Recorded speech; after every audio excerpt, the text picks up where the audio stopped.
This is the exhibition and learning of Middle Vision. This session for the month of March, we've had auto tech and we had some healthcare systems.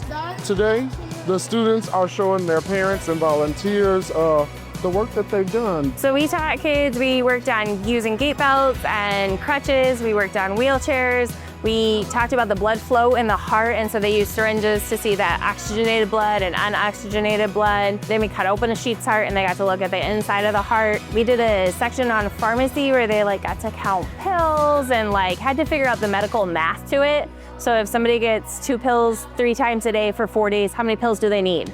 And then they had to count that out and put it in a bottle and put a prescription label on it to actually give somebody. Auto tech was really focused on how cars run and the little small tricks that they do to keep them running the way that they do. I'm just overly proud because, they get to explore careers, real things, we're in a real workshop, real tools. There's fire here, there's metal here, and it just gives them the tools to be successful. It just gets their minds open to thinking, and I'm excited for it. So it's been super awesome just to kind of see how excited they were about it. And when we were talking today about what they wanted to show their parents, and I was like, what are the best things that you did? And literally, kids just started naming everything.